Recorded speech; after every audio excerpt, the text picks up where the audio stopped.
আজকে মহান স্বাধীনতা মোহাম্মদ আরিফুল ইসলাম আরিফ সহসভাপতি বাংলাদেশ জাতীয়তাবাদী ছাত্রদল কেন্দ্রীয় সংসদ। আজকে মহান স্বাধীনতার ঘোষক শহীদ রাষ্ট্রপতি জিয়াউর রহমানের ৪৪তম শাহাদত বার্ষিকী। এটি আমাদের জন্য অত্যন্ত বেদনার একটি দিন, কারণ এই দিনেই আমরা বাংলাদেশের প্রকৃত দশা রাজনীতিবিদ ১৯৭১ সালের মহান মুক্তিযুদ্ধের স্বাধীনতার ঘোষক, বাংলাদেশ আধুনিক বাংলাদেশের রূপকার, গণতন্ত্রের কোনো প্রস্তাবক, কোনো প্রতিষ্ঠাতা শহীদ রাষ্ট্রপতি জিয়াউর রহমান এই দিনে শাহাদত বরণ করেছেন।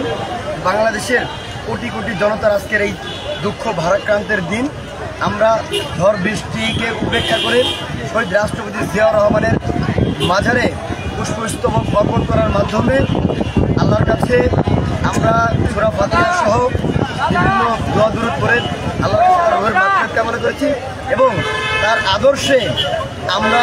আদর্শকে অনুসরণ করে আগামীর বাংলাদেশ তারেক রহমানের এই দিল্লি নয়, পিন্ডি নয়, অন্য কোনো দেশ নয়, সবার আগে বাংলাদেশ এই স্লোগানকে ধারণ করেই আগামী ডিসেম্বরের মধ্যে যাতে ইন্টারিম সরকার নির্বাচন দিতে বাধ্য হয়, তরুণদের সকল মানুষের ভোটাধিকার প্রতিষ্ঠিত হয়, সেই লক্ষ্যেই বাংলাদেশ জাতীয়তাবাদী দল এবং তার অঙ্গ ও সহযোগী সংগঠন জাতীয়তাবাদী ছাত্রদল শহীদ রাষ্ট্রপতি জিয়াউর রহমানের আদর্শ অনুপ্রাণিত হয়ে কাজ করে যাচ্ছেন।